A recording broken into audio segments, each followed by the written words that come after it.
आप देख रहे हैं न्यूज़ सैर इंडिया और मैं हूं अरफाज अहमद डैंग। बरसात का मौसम है और आप देख रहे हैं जम्मू कश्मीर में विभिन्न जगहों से जो है खबरें आ रही हैं। काफ़ी ज़्यादा लोगों का नुकसान हो रहा है, ज़मीनों का नुकसान हो रहा है, मकानात का नुकसान हो रहा है। काफ़ी ज़्यादा परेशानियों का लोगों को सामना करना पड़ रहा है। और बात करेंगे हम डिस्ट्रिक्ट रियासी के तहसील माहौर पंचायत जमसलान ए की। वहाँ के सरपंच हमारे साथ मौजूद हैं, अयूब मलिक साहब। इनसे बातचीत करेंगे और इनके पंचायत में भी काफ़ी सारा नुकसान जो है इस बरसात के मौसम में हुआ है। और बातचीत करेंगे क्या कुछ दिक्कतें परेशानियाँ वहाँ के लोगों को सामने आ रही हैं और किस तरह से एडमिनिस्ट्रेशन जो है वहाँ पे उन लोगों की सहूलियत के लिए जो है काम कर रहा है। सर, स्वागत है आपका न्यूज़ सैर इंडिया में। शुक्रिया डैंग साहब, आपका बहुत बहुत शुक्रिया। और हम आपका शुक्रगुजार हैं कि आपकी आवाज़ जो है, आपकी आवाज़ हमारी आवाज़ बन के, आवाम की आवाज़ बन के हमारे अफसरों तक पहुंचती है। अयूब साहब, अगर बात करें हम, ये जो बरसात का मौसम जा रहा है, हम देख रहे हैं कि पूरे जम्मू कश्मीर में कहीं ना कहीं लोगों को काफ़ी सारी मुश्किलात का सामना करना पड़ रहा है। मकान, ज़मीन, काफ़ी ज़्यादा नुकसान जो है लोगों के हो रहे हैं। वहीं अभी कुछ दिन पहले भी जो खबर आ रही थी, रियासी डिस्ट्रिक्ट में ही काफ़ी ज़्यादा नुकसान हुआ है। लोगों के मकानात जो हैं वो डैमेज हुए हैं, ज़मीनों का काफ़ी ज़्यादा नुकसान हुआ है। आपकी पंचायत में भी हमने सुना है कि कुछ काफ़ी पुराना मामला जो है वो चलता आ रहा है, ज़मीन का कुछ मामला है। क्या कुछ मामला है और क्या कुछ वहाँ पे जो है एडमिनिस्ट्रेशन उस पर कार्रवाई कर रही है? सर, जैसे कि आप पहले से ही जानते हैं और हमने पहले मेरी पंचायत के अंदर, जैसे वार्ड नंबर 6 जमस्तान पंचायत ए का मैं रहने वाला हूं और ब्लॉक माहौर डिस्ट्रिक्ट रियासी, हमने जितनी भी अपनी तरफ से कोशिश की थी कि 7-8 टीमें हमने वहाँ पे मंगाई थी, जिनमें कंबाइन करके वो टीमें आई थी और उन्होंने पूरी रिपोर्ट दे दी है हमारी एडमिनिस्ट्रेशन को। हमारे तहसीलदार साहब वहाँ पे आए, एसडीएम साहब वहाँ पे आए और बाकी टीमें जितनी भी थी उन्होंने अच्छा सहयोग रखा हमारे साथ। बट प्रॉब्लम ये हुई कि हमारी ज़मीन जो है इस वक्त बहुत ही लूज़ है, वो कभी भी जा सकती है। हमें कोई भरोसा नहीं है। हम अगर रात को सोते हैं तो यानी नींद नहीं आती, आप यकीन नहीं करोगे, हमें नींद नहीं आती है कि जब तक रोशनी हो जाए। इसी तरह से जैसे आपने अभी ज़िक्र लाया कि कुछ दिन पहले हमारे बासा एरिया के अंदर, जो तहसील थुरू में पड़ता है, बल्कि हमारा पड़ोसी है, कि सुबह 8 बजे तक वो लोग अपने घरों में थे और कुछ ही टाइम के बाद 30 से 35 घर जो है बिल्कुल शहीद हो चुके। ज़मीन खिसकने को कन्फर्म नहीं होता है ये किस वक्त चले जाए। इसलिए हमने मुनासिब समझा, हम डीसी साहब से बार बार मिले और उसके बाद डीसी साहब ने एक लेटर लिखा एसडी माहौर को। एसडी माहौर ने वहाँ पे अरेंज के लिए कहा और उन्होंने लैंड को अरेंज भी किया। और उसके बाद एसडीएम माहौर ने डीसी रियासी को लिखा है। बट हमें ये थोड़ा सा प्रॉब्लम हो रही है कि ये कब तक इसको शिफ्ट करें, इन लोगों को बचाने की कोशिश करें, क्योंकि अक्सर ये हुआ करता है कि जब हम कर लाते हैं पहले से कि लोगों को बचाने की कोशिश की जानी चाहिए। बट प्रॉब्लम ये होती है, हमने जब भी देखा तब ही ये लोग जागते हैं जब हमेशा लोगों का नुकसान हो जाता है। सर, बिल्कुल। तो ये जो आपकी पंचायत में जो ज़मीन का मामला है, ये कब का है और कब से ही आपकी फ़ाइल जो है इधर से उधर दौड़ रही है? सर, इसको 1 साल होने को जा रहा है। इसी अगस्त से, पिछले साल अगस्त से ये बिल्कुल डैमेज हो चुकी थी और उसके बीच में कुछ घरों को हमने शिफ्ट किया है, जो घर नुकसानदेह है, टूटे हैं, जिनकी शंगाफ हुए हैं। लेकिन आज के दौर में ये फिर वही टाइम आ रहा है। उसके बीच में हमारे डॉक्यूमेंटली प्रोसेस चलता रहा, आया गया। और अभी हमारे एसडीएम साहब ने क्लियरली डीसी साहब को लिखा है कि हमारे पास लैंड है, लेकिन इनको अलाटमेंट जो है वो डीसी साहब देंगे। उसके लिए मैंने मुनासिब समझा कि हम आपसे बात करें और आज हम डिबकाम साहब से भी मिले और कोशिश यही रही हमारी कि मेरी आवाम को जो वहाँ पे फ़ायदा मिलना चाहिए, ना कि ऐसी बात अगर हो जाए कि अचानक रात में लैंड स्लिप हो जाए। लैंड स्लिप होने का मकसद ये होता है कि सेकंडों में ख़त्म हो जाती है। सेकंडों में हमने देखा है और हम पहले भी इस चीज़ को देखा है। और परसों की जो हमारी बासा तुरू के एरिया की बात ले रहे हैं, वो सेकंडों में वो एरिया ख़त्म हो गया। बाद में एसडीएम साहब भी पहुँचे, तहसीलदार साहब भी पहुँचे, एडमिनिस्ट्रेशन के तमाम ही लोग पहुँचे, लेकिन हासिल कुछ नहीं हुआ डैंग साहब, क्योंकि जब नुकसान हो जाता है बाद में पछताने से कुछ नहीं होता है। सर, ये जो ज़मीन जहाँ पे लोग अभी भी ख़तरे में रह रहे हैं, वहाँ पे कितनी ज़मीन है, कितने लोग, कितने घर वहाँ पे हैं? सर, ये कम से कम, जैसे कि लिस्ट में हमने पहले बार दिया था जल्दी में, वो कुछ 32 से 33 फैमिलियाँ, लेकिन एक्चुअली में 40 फैमिलियाँ हैं। किसी की लैंड है, कोई आगे पीछे रह रहा है, या किसी घर में चूल्हे 2 हैं तो इसलिए हमने उस वक्त आनन फानन में दे दिए थे। लेकिन कम से कम 40 फैमिलियाँ ऐसी हैं जिनको हमने शिफ्ट करना है उस लैंड से, और वहाँ के लोग जो है वो 40 लोग रहते हैं सर वहाँ पे, 40 फैमिलियाँ। किस बात का इंतज़ार किया जा रहा है? क्या जिस तरह से आपके पड़ोसी जो वहाँ पे पंचायत में ये हादसा पेश हुआ, क्या उसी बात का इंतज़ार एडमिनिस्ट्रेशन कर रही है? क्यों नहीं जल्द से जल्द उनको दूसरी जगह पे बिठाया जा रहा है? मुझे लगता यही है सर कि इसमें यही है कि जब तक ये लोग इसमें ना चले जाएं, नुकसान हो ना जाए, तब तक हम कदम नहीं उठाएंगे। बट करना ऐसा था कि नुकसान होने से पहले ही लोगों को साइड में निकालना था, लोगों को बचाव करना था, लोगों को माल मवेशी को बचाना था, लोगों को जो सामान बेचारा जो किया करता है होता है वो पूरा तो नहीं होता है, बट ऐसे है कि उनकी जान और माल की हिफाजत हो जाती थी। तो डिवकॉम साहब से जो आपकी बातचीत हुई, आज जो मीटिंग हुई, उसमें क्या आश्वासन दिया उन्होंने? क्या कुछ बातचीत हुई पूरी?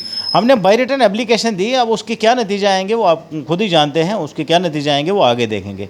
अभी हमारा मोशन ये मसला है कि कल हम फिर डीसी साहब से मिलेंगे, इसके बारे में डीसी रियासी से मिलेंगे हम, फिर वो क्या कहती है उसके बाद ही हम कोई बात अब करेंगे आगे की। एसडीएम साहब ने रिटर्न में ये दिया है कि हमारे पास ज़मीन है, हम इनको वहाँ से रिलोकेट कर सकते हैं। बिल्कुल सर, रिटर्न में उन्होंने दिया है डीसी रियासी को। हम परसों ही उनसे मिले और उन्होंने तुरंत फ़ोन किया मतलब डीसी साहब से कि हमने आपको डॉक्यूमेंट देने हैं, अलबत्ता अलाटमेंट करना आपका काम है। क्या मांग करेंगे?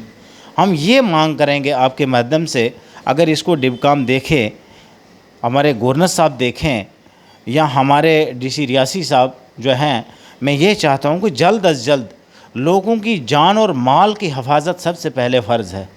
बिल्कुल। इस चीज़ को देखा जाए। अगर मेरा कोई नुकसान हो जाता है, बट अगर मेरे एरिया का कोई नुकसान, क्योंकि 1 साल से मैं चल रहा हूँ, तो ये ज़ाहिर सी बात है इसके ज़िम्मेदार जो है वो एडमिनिस्ट्रेशन रहेगी, क्योंकि हमारा काम है एडमिनिस्ट्रेशन को बात पहुँचाना। आवाम हमें घर बैठने नहीं देती है क्योंकि हम चुने हुए लोग हैं, तो हमारा काम है आवाम की बात को एडमिनिस्ट्रेशन तक पहुँचाना। बट एडमिनिस्ट्रेशन अगर काम ना करे तो उसमें हमारी कोई मतलब ज़ोर ज़बरदस्ती तो है नहीं, हमारी में हम में इतनी कैपेसिटी तो नहीं है कि जो हम खुद ही अरेंज कर लें। जी सर। चलें, शुक्रिया हमारे से बातचीत करने के लिए। थैंक यू, शुक्रिया सर।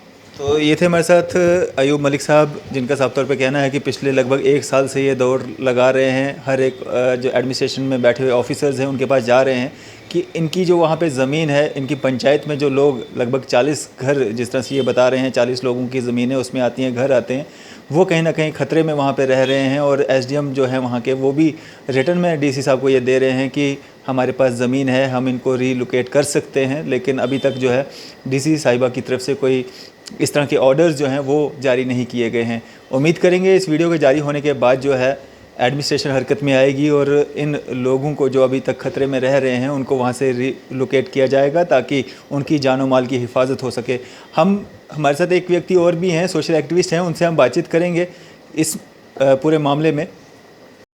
तो हमारे साथ जुड़ चुके हैं बशीरुद्दीन साहब, पैंथर पार्टी नेता हैं, इनसे बातचीत करते हैं क्या कुछ कारण रहे इस सब के पीछे, लोगों को काफ़ी मुश्किलात का वहाँ पे सामना करना पड़ा। सर, कैसे देखते हैं ये सब मुश्किलात आ रही हैं, जहाँ एक तरफ अभी कुछ दिन पहले ही एक हादसा हुआ है जिसमें काफ़ी सारे घर जो हैं डैमेज हुए हैं, ज़मीनें डैमेज हुई हैं, और लगभग 1 साल पुराना मामला जिस तरह से सरपंच साहब ने कहा वो अभी तक हल नहीं हुआ है। वो वहाँ के लोग अभी लगभग 40 घर हैं जो अभी ख़तरे में वहाँ पे अपना जीवन जो है वो बिता रहे हैं, कैसे देखते हैं? सर देखिए, डैंग साहब आपका बहुत बहुत शुक्रिया अदा करता हूँ मैं। सबसे पहले आपके माध्यम से हमारी ये आवाज़ जो है एलजी साहब से और जो हमारी डिस्ट्रिक्ट लेवल की एडमिनिस्ट्रेशन है उन तक पहुँचे।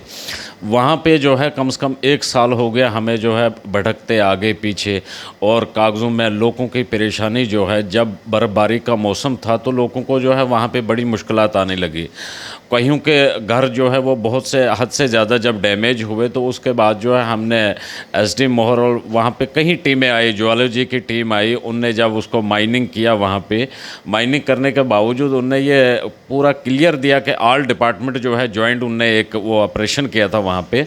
उनने ये चीज़ उसमें कही कि एसडीएम साहब को, डीसी महोदय को, और उसमें रिपोर्ट इसको डिवकाम साहब को, एलजी साहब को भी वो लिखी होगी कि उसमें लिखा है कि ये ज़मीन जो है रहने के काबिल अब नहीं रही है, और उस ज़मीन पे जो है जो जितना भी जानी माली नुकसान जो है, अब माल मवेशी है, किसी का परिवार है, एक मकान है, पहाड़ी क्षेत्र है, वहाँ पे तो उतनी डेवलपमेंट पक्के मकान तो होते नहीं है। मगर उसके बावजूद वहाँ पे क्या हुआ कि वहाँ पे जितने भी घर जो है श्रृंगार पड़े, उनके घर जो डैमेज हो गए, वो लोग जो है आज मुयसर है, उनको जो है रहने के लिए वहाँ पे कोई सुविधा उतनी नहीं है। ऊपर से बरसात का मौसम है, आप देख रहे हैं 1 महीने से जो है लगातार जो है वहाँ से बारिश जो है लगातार हो रही है, और वहाँ जो है बारिश की पानी जो श्रृंगार पड़े थे, बारिश का पानी उनके में घुसने की वजह से जो है आज जो है ज़मीन पूरी वहाँ जो है वो फट गई है, और जो बचे हुए घर थे वहाँ पे उनमें भी जो है वो श्रृंगार पड़े हुए। उसके बावजूद मैं और सरपंच साहब जो है वहाँ के और भी जो मौजूद लोग हैं, हम जो है एसडीएम साहब से मिले, उसके बाद एक लेटर लिखा। पहले लेटर जो लिखा एसडीएम साहब ने, उसमें लिखा कि उस हमारे पास जो है स्टेट लैंड यहाँ पे अवेलेबल नहीं है, जो कि हम 40+ जो फैमिली है इनको जो है हम रिकवर करें और इनको जो है यहाँ पे हम लैंड दें। मगर उसके बावजूद वहाँ पे जो है उसके बाद फिर दोबारा लेटर निकाला इनने, उसके बाद डीसी साहब को लिखा कि हमारे पास लैंड है तो मगर खाली आप इशू करें, इनको ऑर्डर करें कि इनको हम देंगे। मगर अभी तक जो है डीसी मैडम ने जो है इसके ऊपर ज्यों की त्यों रहेगी, कोई भी कार्रवाई जो है इस पे नहीं की। अभी पिछले दिन ही 2-4 दिन पहले आपने देखा कि त्रिंगा बासा में जो हमारा वो भी एक पहाड़ी क्षेत्र हमसे जो है मिलता जुलता एरिया है, तो वहाँ पे जो है उन लोगों के जो है कम से कम लॉस हो गया, वो भी टोटल लॉस हो गए। उन लोगों को तो ये पता नहीं था कि हमारी जगह जो है वो रहेगी, और सेकेंडों के अंदर जो है वो हादसा हो गया वहाँ पे। मगर लोग जो है वहाँ मायूस हुए हैं, परेशान है इस टाइम। रात का आलम जो होता है तो लोग जो है ना तो कभी लाइट होती है वहाँ पे, ना कुछ, अंधेरे में जो है बड़ी मुश्किल से जो है वो अपना बसेरा वहाँ पे निकाल रहे हैं। और रात को जो है किसी के पास तरपाल वगैरह है, किसी के पास नहीं है, ना तो सरकारी उतनी बिल्डिंगें हैं वहाँ पे कि सरपंच साहब उन लोगों को वहाँ पे शिफ्ट करें, उतनी सुविधा वहाँ पे नहीं है। तो हम ये डीसी साहब से गुहार लगाते हैं कि भाई इस मसले को जो है संगीन जो है इसके ऊपर कार्रवाई की जाए और इन लोगों को जो है इंसाफ मिलना चाहिए। जी, शुक्रिया हमारे से बातचीत करने के लिए। शुक्रिया सर, थैंक यू। चलिए, उम्मीद करेंगे कि वो जो लोग वहाँ पे लगभग पिछले 1 साल से जो है सफ़र कर रहे हैं, उन लोगों को भी राहत मिलेगी, और जो अभी कुछ दिन पहले जो नुकसानात हुए हैं उस पर भी जो है जल्द से जल्द एडमिनिस्ट्रेशन संज्ञान लेगी, ताकि इतना लंबा समय लोगों का नुकसान होता है, जानी माली नुकसान होता है, और इतने लंबे समय तक जो है फाइलें घूमती रहती हैं। आम जनता को, गरीब आवाम को, या उस मकान मालिक को, या उस ज़मीन के मालिक को क्या मिलता है? आखिर में इसी तरह से धक्के खाने पड़ते हैं, हर दरवाज़ा जो है खटखटाना पड़ता है। उम्मीद करेंगे जल्द से जल्द उनको इंसाफ मिलेगा। इसी तरह की मज़ीद अपडेट्स के लिए आप देखते रहें न्यूज़ 7 इंडिया। मैं अरफाज़ अहमद, कैमरामैन शाहनवाज़ के साथ।